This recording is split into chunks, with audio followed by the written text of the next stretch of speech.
Ito ang UNTV News Worldwide.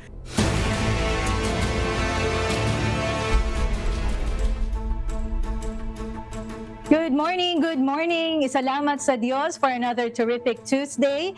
Time check po tayo. It's 4:36 a.m. Salamat sa Diyos. Good morning, Kuya. Hello, Marie. Magandang umaga mga kababayan sa Pilipinas. Yes, hello, Bebs. Uy, na-miss kita, ha? Truly terrific Tuesday dahil magkasama tayong dalawa. At magandang hapon naman dito sa atin sa Western Hemisphere. Ngayon ay araw ng Martes, November 14, 2023. Mula sa San Diego, California, USA, ako si Beverly Saison. At mula naman sa Texas, USA, ako si Marie Peñaranda. Maghahatid sa inyo ng umatikabong balita mula sa iba't ibang panig ng mundo, UNTV News Worldwide. Sa ating global headlines. Sitwasyon sa ospital sa Gaza malala na. 234 na Canadians at permanent residents na nasa Gaza nakalikas. Tensyon sa pagitan ng US at China posibleng lumamig sa APEC Summit. Royal Mail pinagmulta ng £5.6 million ng UK regulator dahil sa missing delivery targets. TikTok app, pagbabawal na rin sa Nepal. Panda Cup sa Singapore na antala ang pagbiyahe pabalik ng China.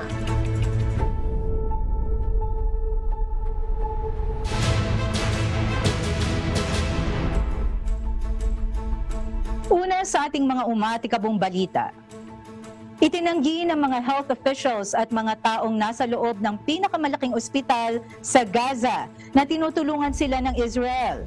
Ito ay sa gitna ng pahayag ng bansa na nag-i-evacuate sila ng mga sanggol at iba pa noong linggo. Ito ang umatikabong balita ni Jenny Rico. Sinabi ng mga nasa Gaza na patuloy pa rin ang giyera sa labas ng ospital kung saan walang kuryente ang mga incubator at paubos na rin ang mga critical supplies. Hindi naman pinansin ni Israeli Prime Minister Benjamin Netanyahu ang mga panawagan para sa ceasefire. Aniya, gagawin lang niya ito kung pakakawala ng Hamas ang nasa 240 hostage nito mula noong October 7. Matapos sabihin ng Prime Minister na dadalhin nito ang full force para wakasan ng 16-year rule ng Hamas sa Gaza, nakahatanggap ng mga ulat ng malalakas na airstrikes sa Al-Shifa Hospital isang araw ang nakalipas. Kahit walang ibinigay na ebidensya, inakusahan ng Israel ang Hamas ng pagtatago ng command post sa loob ng ilalim ng ospital, bagay na itinanggi ng staff nito at ng Hamas. Sinabi ng direktor ng ospital na si Muhammad Abu Salmiya na maririnig ang patuloy na girian sa paligid ngunit walang nakikitang Hamas o Israeli forces. Dagdag nito, kritikal na ang kanilang sitwasyon dahil wala ng tubig o kuryente.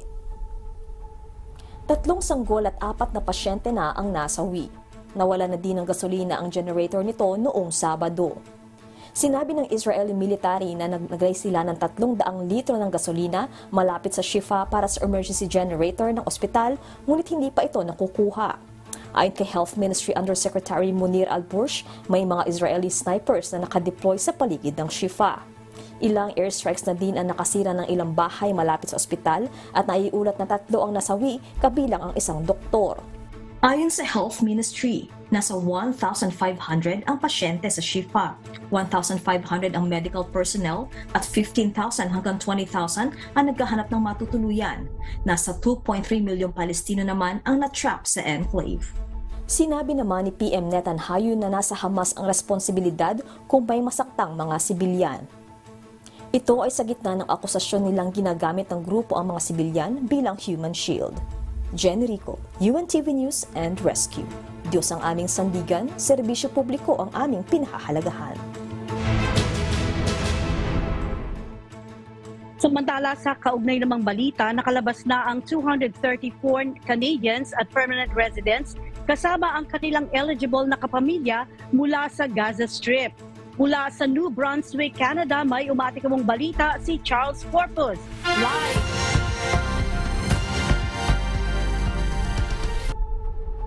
Hello Charles, kumusta kayo dyan? Kailan nangyari ang paglikas ng mga ito sa Gaza? Yes, Marie, inanunsyo ng Global Affairs Canada na nakalikas na ang 234 Canadians permanent residents at kasama nila mga eligible na kapamilya mula sa Gaza papuntang Ehipto noong linggo. Ito ay matapos buksan muli ang Rafah crossing na pansamantalang isinara ng 2 araw. Ang pagbubukas na ito ay pinaabot sa pamamagitan ng isang Facebook page kung saan ang General Authority for Crossing and Borders ay naglabas ng talaan ng mga foreigners na maaaring lumabas ng Gaza at dumaan sa border ng Ehipto. Ang listahang ito ay tinipon sa pamamagitan na rin ng pakikipagtulungan sa pamahalaan ng Israel at Egypt, ngunit hanggang nitong linggo ay hindi pa kompleto ang nasa talaan kaya't may mga apektadong Canadians at permanent residents ang hindi pa nakalalabas ng Gaza. Samantala, tinulungan ng Canadian Embassy sa Egypt ang mga nakalabas ng bansa sa pamamagitan ng paglalaan ng sasakyan papuntang Cairo, pagbibigay ng pagkain at matutuluyan habang nagbigay naman ang pamahalaan ng Egypt na 72 hours para maayos ng mga ito ang kanilang pag-alis sa bansa. Back to you, Marie. Oo Charles, bigyan mo nga kami ng idea. Ano ba yung mga pamantayan upang makalabas sa Gaza?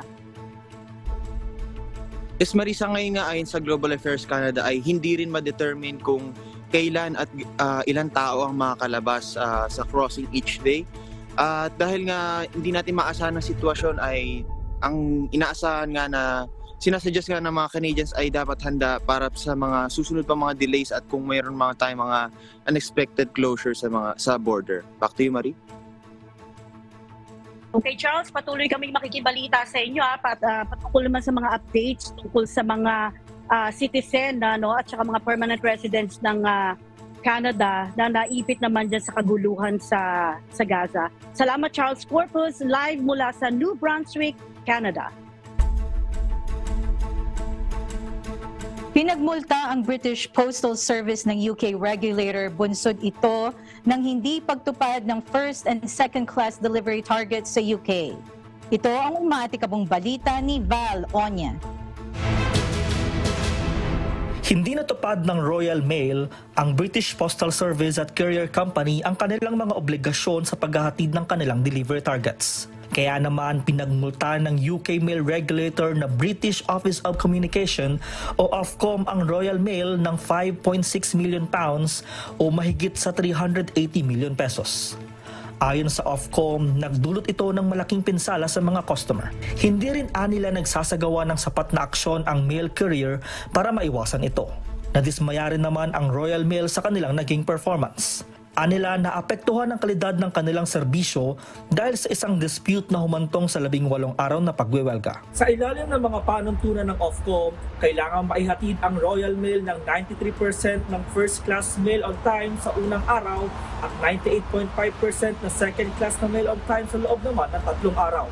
Ngunit noong 2022 to 2023, ang Royal Mail ay nakapaghatid lamang ng 73.7% ng first class mail sa tamang oras at 90.7% ng second class na mail sa tamang oras. Ayon kay Ian Strohorn, Ofcom Director of Enforcement, malinaw na ang pandemya ay may malaking epekto sa mga operasyon ng Royal Mail sa mga nakaraang taon.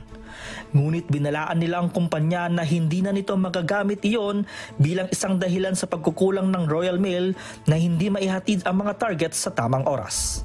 Ayon sa Royal Mail, gagawin nila ang lahat upang maibalik ang kalidad ng serbisyo na ibinibigay nila sa mga gumagamit ng kanilang serbisyo.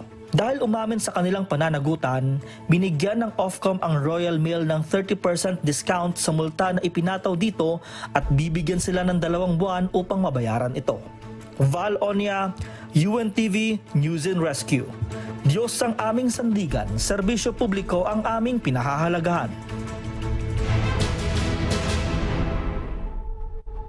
Samantala, hihingi ng national apology si Australia Prime Minister Anthony Albanese sa lahat ng mamamayan ng Australia na naging biktima ng thalidomide tragedy. Ito ay makalipas ang 50 taon mula nang ipanganak ang mga sanggol na may malubhang depekto matapos makainom ng morning sickness pill na may halong thalidomide ang kanilang ina. Ito ang umaatikabong balita ni Grace Aguado. Isang madilim na kasaysayang hindi lamang sa Australia, kundi maging sa buong mundo, ang thalidomide tragedy. dinevelop ang thalidomide ng isang German firm.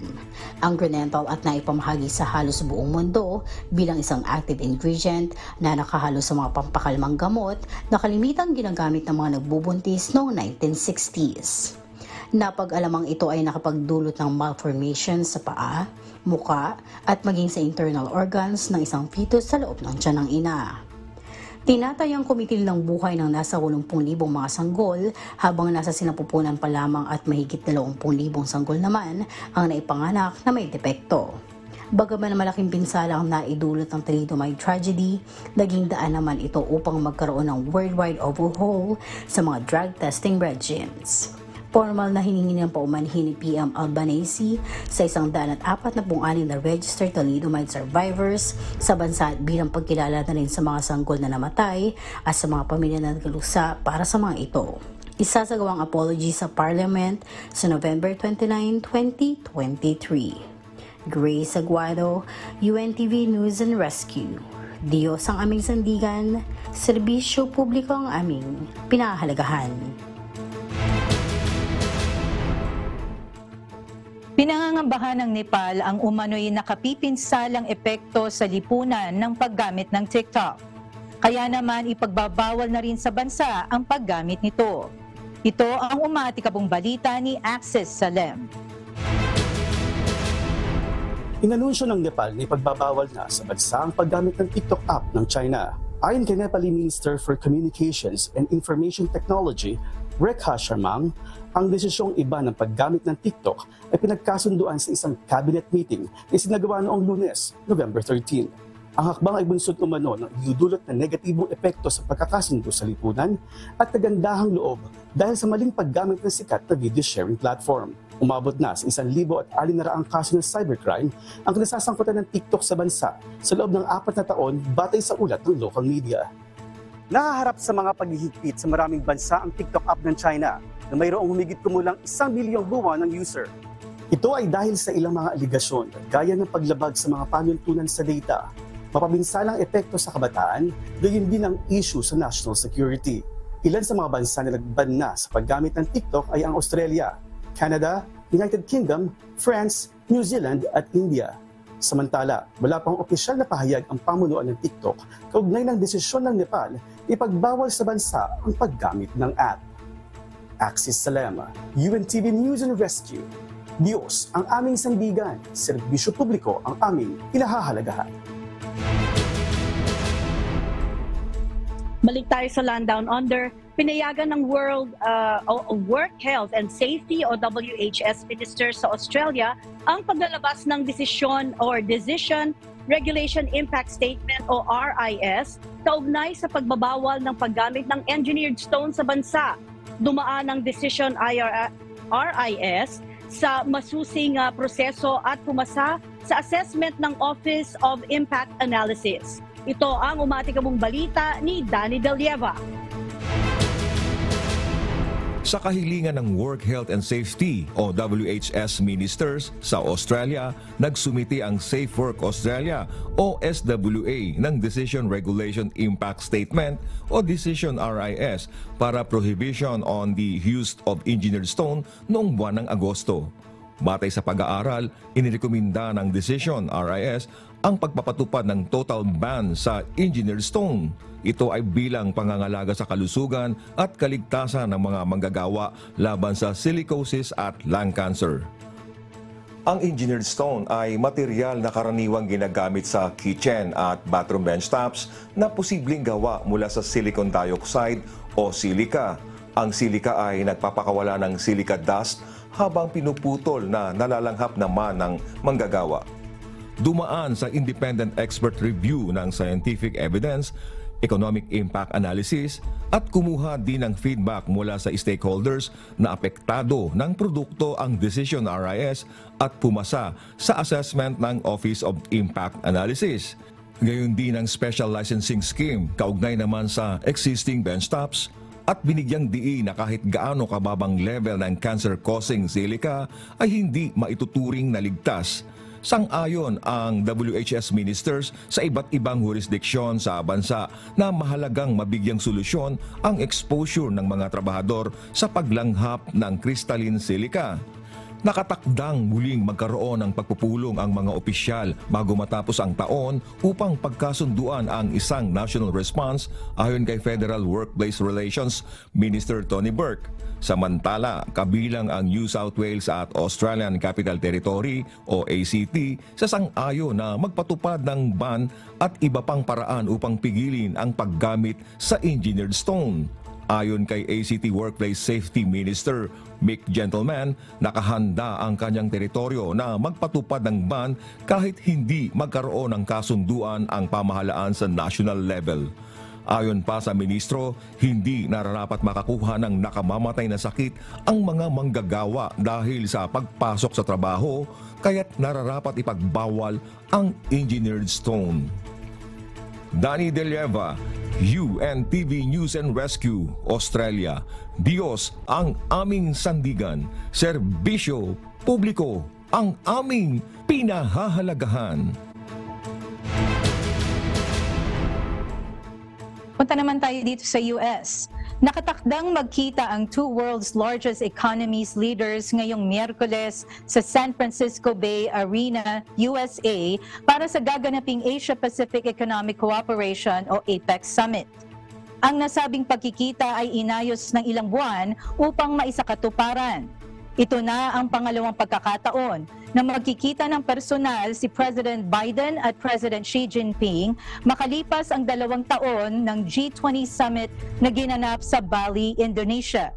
Inaasahan na tatalakayin ng dalawang leader ang mga pangunahing usapin gaya ng patuloy na giyera sa Ukraine at Russia at labanan sa pagitan ng Israel at militanteng Hamas, ugnayan ng North Korea at Russia, Taiwan, Indo-Pacific, usapin sa karapatang pantao, fentanyl production, artificial intelligence, fair trade, at relasyon pang-ekonomiya. Bukod dito, nais rin ni Pangulong Biden na muling itatag ang military-to-military ties ng US at China. Ang nangyayaring trade war sa pagitan ng US at China ay lubos na nakakaapekto at nagpapahirap sa kalagayan ng pandaigdigang ekonomiya. Kung kaya't umaasa ang karamihan na ang APEC Summit ay magdudulot ng luwag sa tensyon sa dalawang bansa. Ayan, Bevs, no? Light news naman tayo ng kaunti. Naantala ang pagbiyahe pabalik sa China ng kauna-unahang giant panda cub na ipinanganak sa Singapore. Dapat sana ay ibibiyahe ang panda cub sa Disyembre, subalit ipinagpaliban na lamang muna ito sa Enero ng susunod na taon. Ito ang umatikabong balita ni Daryl Angeles. Nasa kalagitnaan pa lamang ng paghahanda para sa pagbiyahe ng panda ang Monday Wildlife Group at ang China Wildlife Conservation Association. Kaya minabuti na pansamantalang ipagpaliban muna ang pagbiyahe ng panda cub pabalik ng China sa January 16, 2024. Si Lele ang kauna-unahang Singapore-born panda na ipinanganak noong August 2021 ni Jaja at Kaikai na mananatili naman sa Singapore ng 5 pang taon. Gagawin ng huling public appearance ni Lele sa Pavilion Capital Giant Panda Forest sa River Wonders Park sa December 13. Pagkatapos ay ikwa-quarantine na ito hanggang sa takdang araw ng pagbiyahe pabalik ng China. Opisyal namang isasali ang panda cub sa isang conservation program upang protektahan ang mga kauri nito pagdating sa China. Samantala, labis naman ang paghahanda ng care team ni Lele upang masiguro ang maayos na pagbiyahe ng panda. Kabilang dito ang vaccinations at thorough health assessments habang sumasailalim ng quarantine. Bukod dito, isang pasadyang crate ang ginawa para sa paglalakbay pabalik ng China at kinokondisyon din ng panda sa pamamagitan ng positive reinforcement training upang maging maayos at stress-free ang pagbiyahe nito. Ayon kay Monday Wildlife Group Deputy CEO and Chief Life Science Officer Cheng Wen-har, naging isang malaking katuwaan si Lele hindi lamang para sa Singaporeans kundi maging sa mga turista na bumisita sa bansa. Daryl Angeles, UNTV News and Rescue. Diyos ang aming sandigan, serbisyo publiko ang aming pinahahalagahan.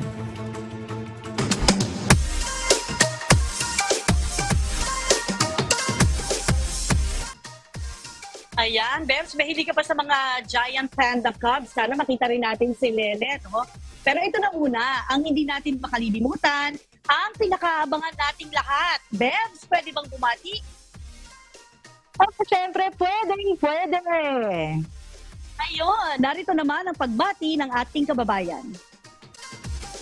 Hi, ito po si Jean Quijano from Fort McMurray, Canada. Mabati po sa inyong lahat. Diyan din po ang aking mga kamag-anak, ang aking mga kaibigan dyan po sa Pilipinas. Ito po din, nag-uumpisa po kami dito sa aming first day snow sa aming lugar sa Fort Mac. Maraming po salamat. Ayun, ang ganda naman ng posting ng ating kababayang bumabati, ano? Pero mauna na ako sa iyo, Bebs. Bati tayo sa ating mga kababayan. Dito naman sa Texas, USA, na patuloy na nanonood ng ating mga programa sa UNTV. At gayon din ang ating mga kababayan dyan sa San Pedro, Laguna, ang aking mami, si Mami Josie Maupit, at ang aking anak na si John Michael Peñaranda, at syempre si Tricia Hurtado. Hello sa iyo dyan.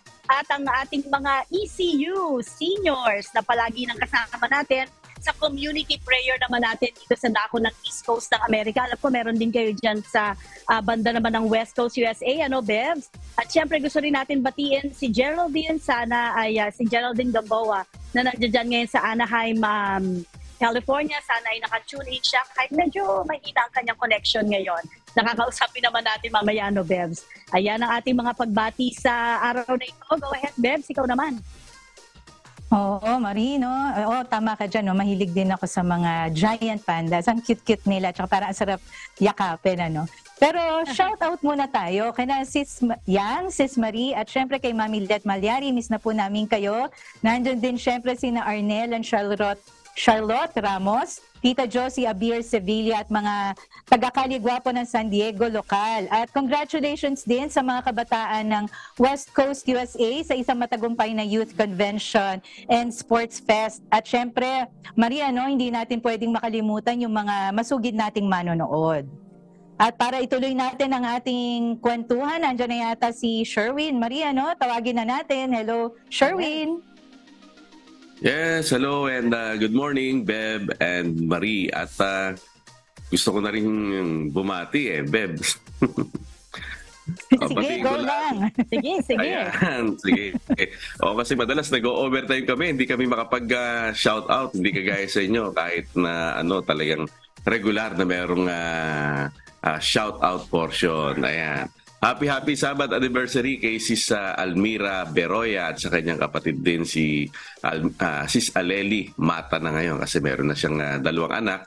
Siguro kilala mo rin Ate Marie si Salmira diyan sa San Pedro, taga San Pedro din yan eh. Yes, amigo, at kasama ko ngayon, meron akong kasama ngayon, kaya hindi magulo ang aking camera kahit na mahangin dito pa rin sa Texas. Andito, amigo, ang aking mi amor, syempre, at naririnig niya ang pagbati kay Sis Amira. Ayan, nakikibati, Almira, siya'y nakikibati na rin. Ayan.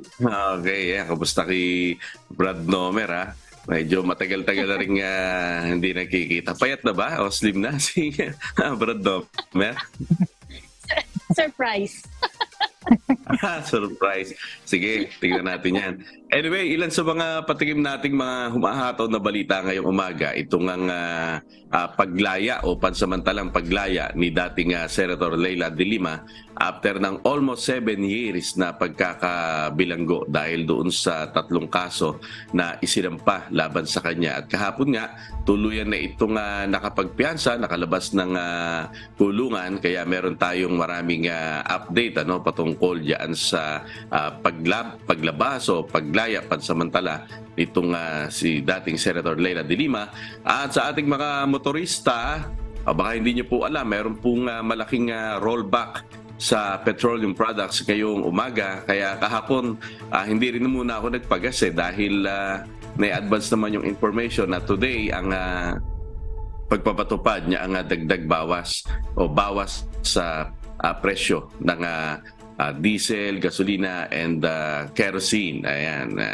Sa inyo, Marie, kamusta naman at Bebs? Dito naman, alam mo, sige Marie, mauna na ako. Dito sa San Diego, nakikita tayo ng mga pagbaba rin ng presyo ng gasolina, which is matagal-tagal na rin nating hindi nakikita. At actually, naiinggit nga kami kila Marie, dahil ang baba ng gas dyan sa Texas. Dito kasi sa California, kung hindi siya pinakamataas, isa siya sa pinakamataas lagi na presyo ng gasolina. Diyan ba, Marie, magkano na ba presyo ng ng gas dito kasi ang pinakamababa, $4.50. Diyan ba sa inyo, Marie? Wow, mataas nga. Yun nga sana yung kukumustahin ko, ibinalita niya, amigo, na magkakaroon nga ng pagbabawas sa presyo ng produktong petrolyo dyan sa atin sa Pilipinas. Malaking tulong talaga yan kahit na maliit lang, kahit sentimo ang ibabawas, malaking bagay na yan sa ating mga motorista. Pero dito naman sa Texas, talagang mura dahil tayo ngayon ay nasa $2.65, Bebs. Per gallon naman yan, Nakalimutan ko na lang kung paano yung conversion yan. Pero isa yan sa pinakamura dito naman, amigo, sa dako naman ng Amerika. Pinakamura ang Texas dahil nga meron tayong oil and petroleum reserve dito sa Texas. Kaya magagandang balita yan dahil mag-holiday na rin dito, amigo. Isa sa big holiday natin or major holiday dito naman sa dako ng Amerika. Yan ang Thanksgiving ng USA naman. At looking forward si Bebs kasi 1 week walang pasok ang mga bata. Bebs? Oo, tama ka dyan, Marina. Excited nga kaming lahat dahil miss na namin magbakasyon. Although, alam mo, Maria, amigo, last Friday lang bakasyon din dahil Veterans Day. Holiday din dito, isa sa mga major holidays din. Marie? Sana makapunta rin naman kayo. Sana naman, sabi ko, Marie, at Beb, sa atin namang Thanksgiving sa darating na December 22, 23, and 24. Baka gusto nyong umuwi, para makita ko naman si Brad Nomer. May pag-asa ka ba dyan, Beb, sa December? Alam mo, sa totoo lang. Actually, ang plano ko talaga November, kaya lang, alam mo na, matatawa ka doon sa rason kung ba't di ako makaka-uwi. Expired pala yung passport ko. Nakakatawa. Kaya nagulat ako Ayun naman pala. Loobin naman kami, amigo, At Bebs, at sa ating mga kasama, talagang minimiti namin, talagang wish namin sana loobin sa 2024 naman, bandang Oktubre, ang aming magiging malaki ang pag-uwi dyan sa Pilipinas after so many years. Pero God willing yan. At salamat naman sa ating mga kasama at amigo Sherwin. Mag-aantabay pa rin kami ng iyong mga humahataw na balita at sa lahat ng ating mga correspondents mula naman sa iba't ibang panig ng mundo. Nakakatuwa, parang kaunti talaga yung panahon natin, Bebs, na magchikahan. Pero pasasaan ba't hahaba din ang ating mga panahon na magkukwentuhan tayo. Sa ating naman po mga kasambahay, kung meron po kayong hindi napanood na balita, kung nais niyong muling tunghayan ng UNTV News Worldwide, maaari niyo po itong balikan sa aming mga official social media account. I-like at i-follow lamang ang UNTV News and Rescue Facebook account at i-click ang subscribe button sa UNTV News and Rescue YouTube channel. Mapapanood nyo rin po rito ang iba pang news programs ng UNTV, pati na ang iba pang videos ng nag-iisang public service channel. Kaya tara na po, subscribe, like, and share. At narito ang mga salita ng Diyos na maaari nating baunin sa pagpapatuloy ng araw na ito. Nasusulat sa Book of Proverbs chapter 20 verse 3. It is an honor for a man to cease from strife, but every fool will be meddling.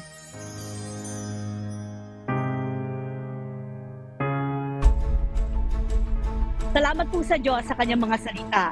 At yan po ang mga umatikabong balita sa iba't ibang panig ng mundo ngayong umaga ng Martes, November 14, 2023. Susunod na po ang programang Hataw Balita Pilipinas sa UNTV at sa UNTV Radio La Verdad, 13:50. Mula rito sa historic Round Rock, Texas, USA, ako naman si Marie Peñaranda. Sa ngalan ng lahat ng bumubuo ng UNTV News and Rescue at ng UNTV, Radio La Verdad 1350, mula rito sa San Diego, California, USA, na tinagurian ding Circle City, ako si Beverly Saison. Dito sa UNTV at sa UNTV Radio La Verdad 1350, Diyos ang aming sandigan.